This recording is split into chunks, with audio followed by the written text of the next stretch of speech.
Let's break it down straight from the hill to your hometown. No spin, no hype, just facts we find. AI's on the case, no truth left behind. Laws are written, deals are made. Who's got your back, who's throwing shade? We cut through the noise, decode the text, keeping it real. Congress in context, Congress in context, shining the light, breaking it down so you know what's right.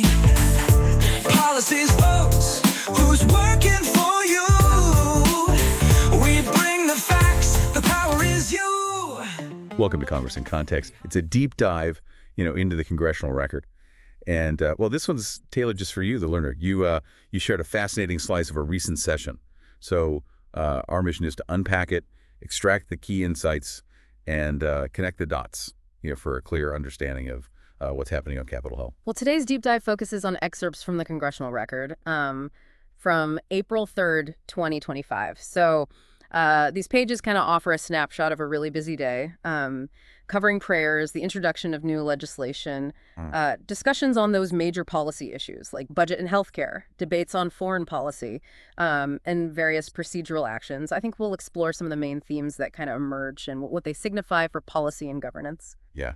So think of this like your personal briefing, cutting through the noise to deliver that essential information in an engaging and an accessible way. So we'll highlight the surprising details, key arguments, and the bipartisan dynamics at play, ensuring you come away feeling well-informed without being overwhelmed. So let's take a closer look. Well, the day's proceedings on the Senate floor began, as is tradition, with a prayer offered by a guest chaplain. What stood out to me wasn't just the routine nature of it, but the specific themes invoked.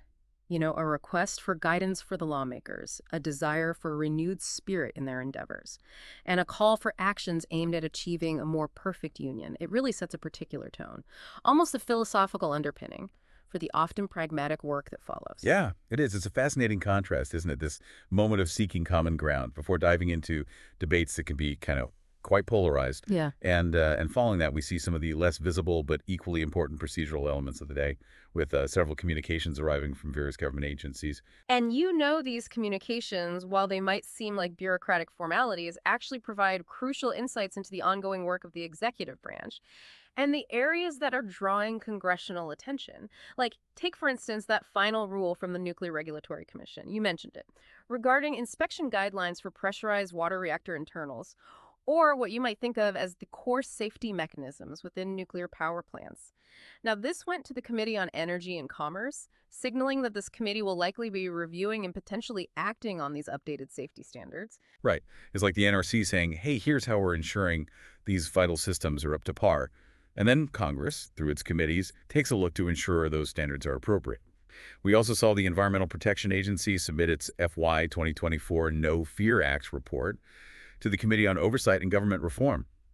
And for anyone unfamiliar, the No Fear Act is short for the Notification and Federal Employee Anti-Discrimination and Retaliation Act of 2002. And it's about protecting federal employees from discrimination and retaliation for whistleblowing.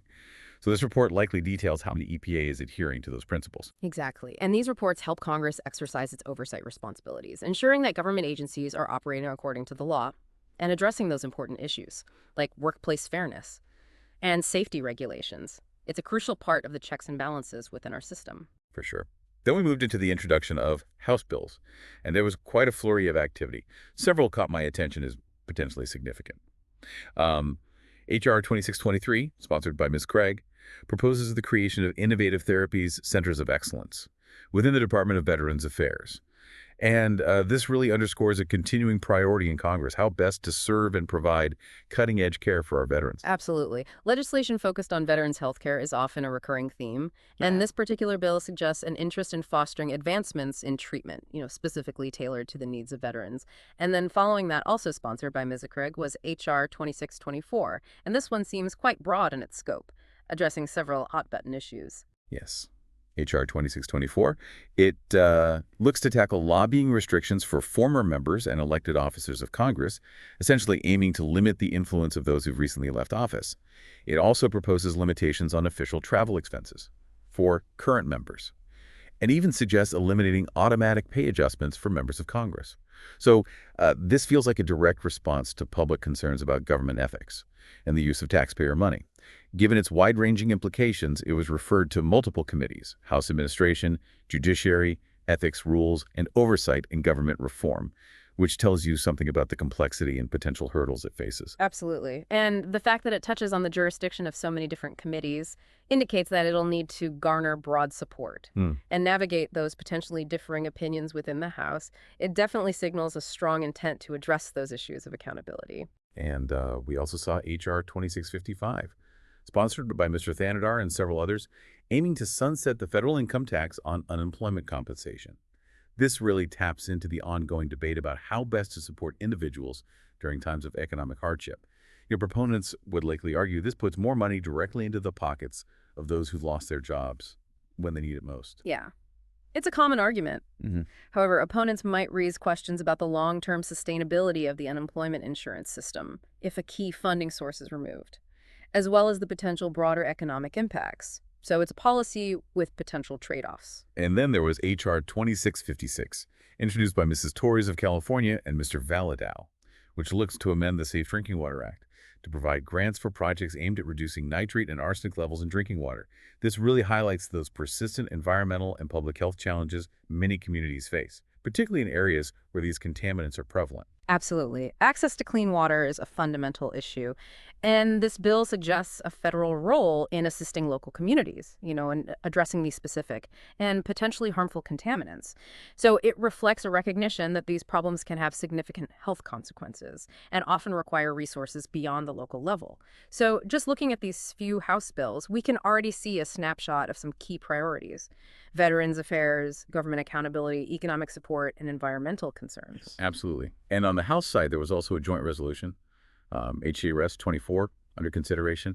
Now, a joint resolution, it's similar to a bill, but it can have different procedural implications. This one's specifically aimed to disapprove a Department of Energy rule on energy conservation standards for walk-in coolers and walk-in freezers. This really underscores Congress's role in overseeing the executive branch and ensuring that regulations align with their broader policy goals. It is. It's a way for Congress to say, we passed a law with a certain intent, and we're checking to make sure the executive branch's regulations are in line with that. So the fact that this disapproval was under consideration suggests there were concerns raised about the potential impact or necessity of the DOE's rule. Okay. Moving over to the Senate side of the Congressional Record from that day, we saw a significant bipartisan moment with Senator Grassley and Senator Shaheen introducing a resolution recognizing April as Sexual Assault Awareness and Prevention Month. Yes, and this annual recognition carries a lot of weight. The resolution itself highlights some really stark statistics. The fact that approximately 2 in 5 women and 1 in 4 men will experience sexual assault in their lifetimes. It's a sobering reminder of the prevalence and impact of this issue, across our society. Yeah, and it wasn't just about stating the statistics. The resolution actively calls for increased support and resources for survivors. Yeah. Holding those responsible for these crimes accountable and fostering a broader cultural shift where such violence is not tolerated and survivors feel safe to come forward. It's a clear bipartisan signal of the Senate's commitment to addressing this critical problem. It's a good example of how, even in a politically charged environment, there are areas where consensus can be found. Absolutely. It demonstrates that certain issues transcend partisan divides, and the recognition of Sexual Assault Awareness and Prevention Month is one such area where there's a shared understanding of the importance of action. But that spirit of bipartisanship seemed to encounter some friction when the discussion turned to tax policy. Senator Grassley delivered a speech advocating for making the 2017 tax relief measures permanent. Right. His core argument revolved around preventing what he characterized as a substantial tax increase. He cited figures like a potential $2.6 trillion increase on those earning under $400,000 annually, and a $600 billion increase on small businesses if the current tax relief provisions are allowed to expire. He even illustrated this with an example of a typical family of 4, making $80,000 potentially facing an additional $1,700 in taxes. Yeah. So the central theme of his argument was the need to provide stability and predictability for both families and small businesses, so they can make long-term financial plans. He also emphasized the importance of ensuring that Americans don't see a reduction in their take-home pay. And he made it clear that Senate Republicans were unified in their opposition to just a temporary extension. What's interesting here is the way the expiration of these tax cuts is being framed as a future tax hike on a broad segment of the population. That framing is indeed a key element of the political rhetoric surrounding this issue. You know, by presenting the expiration as an impending tax increase, proponents aim to garner broader public support for making the cuts permanent. But as is often the case with significant policy issues, this fear was directly countered by another senator who argued against making these tax cuts permanent. Yes. And the opposing argument painted a very different picture. This senator contended that the primary beneficiaries of the 2017 tax cuts have been billionaires and large corporations, and that making them permanent would lead to a dramatic increase in the national debt. They cited a figure of $37 trillion. You know, more than doubling the current total. Wow. So the concerns raised were significant and focused on the potential long-term negative consequences of such a substantial increase in the national debt, including higher interest rates, a weakened overall economy, and increased economic inequality. This senator also drew a direct line between these proposed tax cuts and the potential for future cuts to essential government programs like Medicaid, support for healthcare workers, food safety inspections, and veteran services. It's a stark contrast in how these tax policies are perceived and what their broader impact might be. It really is. This really highlights that fundamental ideological divide on fiscal policy. You know, is the priority to stimulate economic growth through tax cuts, even if it increases the national debt? Or is it to prioritize those social programs and maintain a more balanced budget, potentially through higher taxes on wealthier individuals and corporations? That's the core tension. Absolutely. And adding another layer to this economic debate was the mention of tariffs. This senator linked President Trump's imposition of tariffs to an increased financial burden on American families, suggesting it could cost some families as much as $5,000 per year. It's an interesting way to connect trade policy with the overall cost of living for average Americans. You know, it broadens the argument beyond just income tax and suggests that various economic policies are collectively impacting household finances. It's a way of saying that even if income taxes don't go up for everyone, other government policies might still be increasing costs. Right. And the discussion then transitioned into the crucial area of healthcare and Medicaid. One senator expressed a deep concern about doing no harm to those in desperate need of health care, specifically emphasizing the vital role Medicaid plays in providing access to care in rural areas. Using the state of Kansas as a concrete example, this personalizes the debate and brings it down to the level of individual communities. Absolutely. You know, when we talk about healthcare policy, it's easy to get lost in those abstract numbers and statistics, so highlighting the importance of Medicaid for rural communities, where access to healthcare can be particularly challenging, brings that human impact to the forefront. Yeah. And the nomination of Dr. Mehmet Oz to be the administrator of the Centers for Medicare and Medicaid Services, or CMS, also became a significant point of discussion. This is a key role with tremendous influence over our healthcare system. Absolutely. CMS oversees Medicare and Medicaid, which together provide health insurance to millions of Americans. So the person leaving this agency has a profound impact. And the concerns raised during the debate focused on the potential for Dr. Oz in this role to oversee cuts to Medicaid funding and potential increases in premiums for those who rely on the healthcare marketplace. The fact that he reportedly declined to offer reassurances against such actions during his confirmation hearing understandably fueled these concerns. And it was also noted that Dr. Oz apparently made a commitment to visit Malheur County in rural Oregon, a county with a significant reliance on Medicaid. This seems like a direct response to the concerns being raised, and an indication that his approach to these issues will be closely watched by communities that stand to be most affected. It could be. That commitment could be seen as an attempt to build trust and demonstrate an understanding of the challenges faced by these communities. It also sets the stage for potential accountability down the line. For sure. And the discussion then delved deeper into concerns about potential Republican plans to cut Medicaid in order to offset the costs of tax cuts for higher income earners. What made this part of the debate particularly impactful were the personal stories that were shared. These personal narratives are incredibly powerful because they put a human face on what can often seem like abstract policy debates. Hearing about seniors in nursing homes relying on Medicaid, children with significant disabilities like blindness or autism, and adults grappling with severe conditions like Alzheimer's or stiff person syndrome really underscores who these programs serve and what's at stake in these funding discussions. Yeah, and the potential for devastating consequences for rural hospitals and healthcare facilities due to Medicaid cuts was also highlighted, with specific examples cited in Michigan and Wisconsin. Furthermore, the statistic that a significant majority, 74% in Rhode Island, for example, Yeah. of adults on Medicaid are actually working individuals, challenges the common misconception that it primarily serves those who are unemployed. That statistic is crucial for reframing the narrative around Medicaid.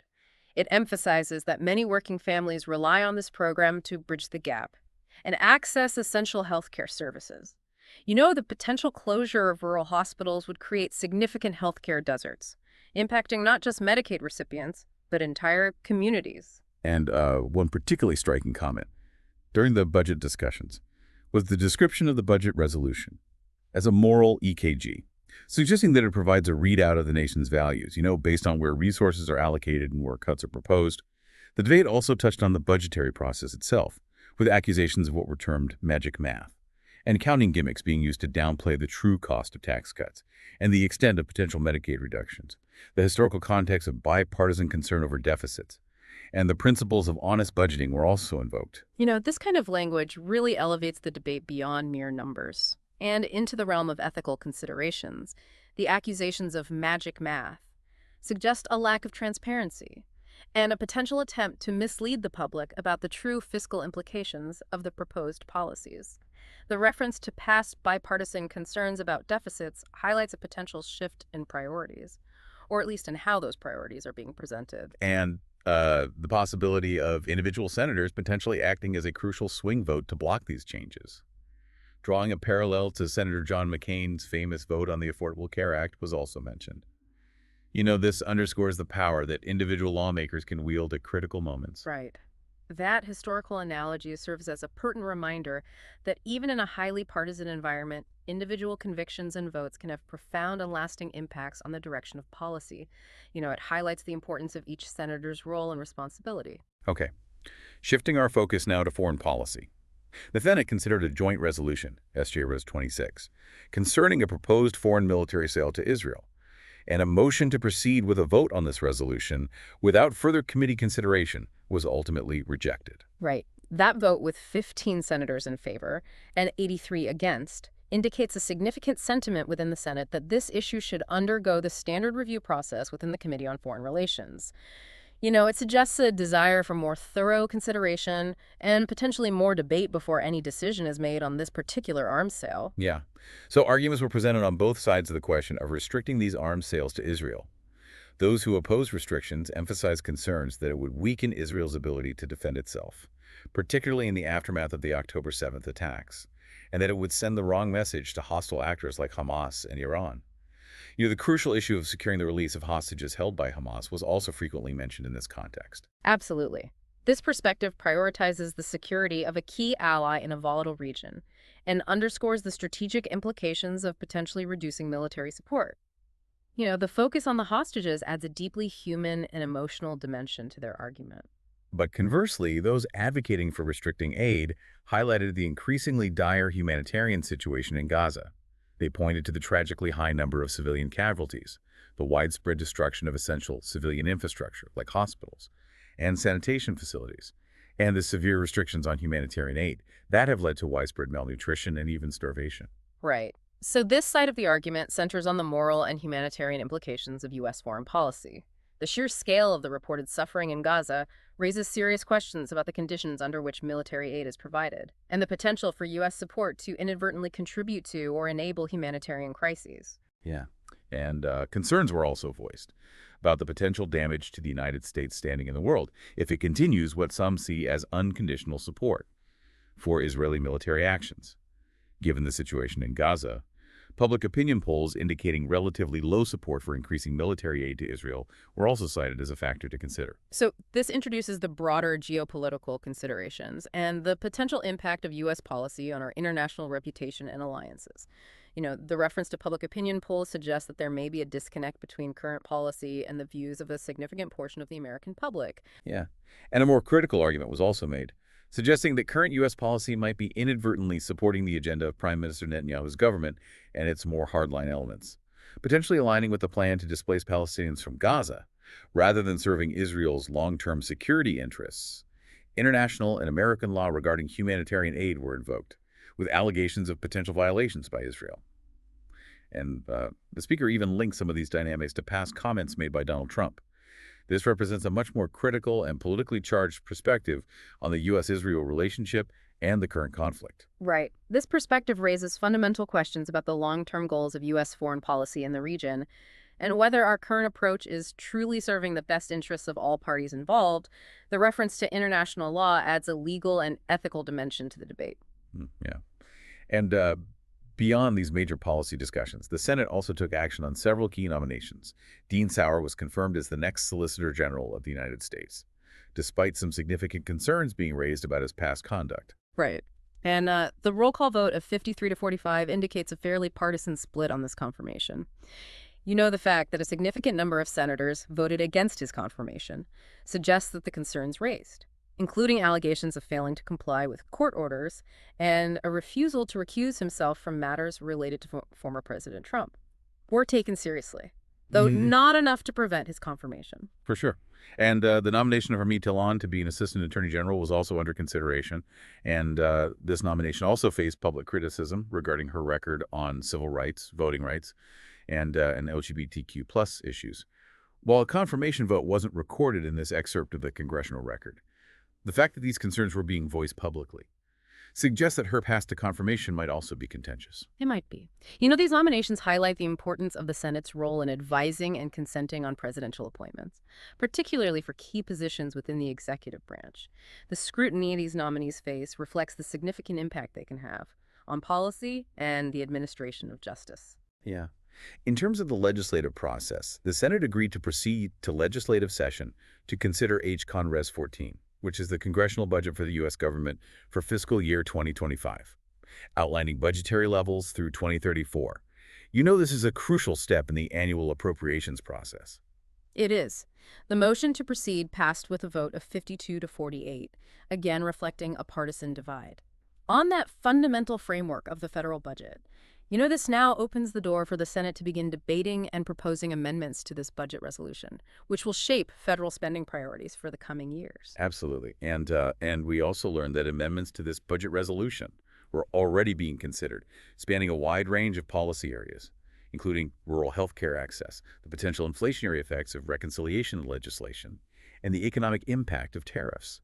This gives us a glimpse into the diverse priorities that senators are trying to incorporate into the nation's fiscal blueprint. You know, these proposed amendments really highlight the different policy lenses through which senators view the budget and the various issues they are trying to address through this critical piece of legislation. And another interesting piece of information was the discussion around the Trade Review Act of 2025, introduced by Senators Crapo and Grassley. You know, this bill aims to reassert Congress's constitutional authority over imposing tariffs and regulating commerce, indicating some level of concern about the executive branch's recent use of tariffs. This reflects a long-standing debate about the balance of power between the legislative and executive branches, particularly in the area of trade. Right. So this bill signals a desire by some in Congress to reclaim a more central role in shaping trade policy, which has significant implications for American businesses and consumers. You know, it reflects a tension that has existed throughout U.S. history regarding the respective powers of Congress and the president in this area. Yeah. We also noted legislation concerning fentanyl interdiction in federal correctional facilities, S 1295. So the fact that this bill is being considered suggests a bipartisan recognition of the need to address the opioid crisis, even within the confines of the prison system. Right. You know, the bipartisan nature of this effort indicates a shared concern about the impact of the opioid epidemic and a willingness to collaborate on finding solutions, even in specific contexts like federal prisons. For sure. And finally, the Congressional Record excerpt highlighted the introduction of a wide array of Senate bills, covering a diverse range of topics. These included everything from increasing federal funding for special education under IDEA, to improving weather forecasts, allowing tax deductions for union dues, establishing rules for data broker transparency, and strengthening disclosure requirements for foreign gifts to colleges and universities. This really underscores the sheer breadth of issues that Congress deals with on any given day. Absolutely. You know, these diverse bills spanning areas like education, the environment, labor, technology, and higher education illustrate the wide-ranging responsibilities of the Senate and the multitude of constituent concerns they are addressing. And we also saw several tributes offered to individuals for their contributions to public service and their communities. Hmm. It's a reminder that beyond the policy and the politics, there's a human element to Congress. And they do take time to recognize the positive impact of individuals, like Major General Michael R. Berry, the scholar Mary Coena-Pukui, community leader Matthew Bauer, and many others. Right. These tributes offer a valuable counterpoint to the often contentious nature of political debates, highlighting the individuals who have made significant contributions to society in various fields. Okay, well, The Learner, that was a comprehensive look at just a few pages from the Congressional Record of April 3rd, 2025. We covered a lot of ground, from the opening prayer and the introduction of numerous bills to significant debates on tax policy and healthcare, with real-world implications, crucial discussions on foreign aid, and a wide range of other legislative activities. Here's where it gets really interesting. What you've seen is a snapshot of the complex and multifaceted work of Congress. The tensions between competing visions for the country, particularly evident in the tax and healthcare debates, and the complexities of foreign policy decisions were all on display. The personal stories shared serve as powerful reminders of the human impact of these policies, while the bipartisan efforts on issues like fentanyl interdiction offer glimpses of potential consensus. So what does this all mean for you, our listener? It underscores that vital importance of staying informed about the issues being debated and the decisions being made in Washington. The Congressional Record, while perhaps daunting, offers a direct, unfiltered look at the priorities and arguments of our elected officials. By understanding these debates, you can better engage with the forces shaping our nation's future. Right. And to continue exploring these topics, you might consider looking into the progress of the budget resolution, HCON 14, and any proposed amendments. Tracking the progress of specific bills. By researching the committees they were referred to, can also provide valuable insights. Additionally, delving deeper into the different perspectives on foreign aid to Israel can offer a more nuanced understanding of that complex issue. Yeah. Here's a final thought for you to consider. Reflecting on the passionate arguments presented on both sides of the healthcare debate, what do you believe are the most fundamental responsibilities of government when it comes to ensuring the well-being of its citizens? It's a question that has been debated throughout our history and continues to shape our policy decisions today. Thanks for taking this deep dive into the Congressional Record with us. Yeah. Thanks for listening.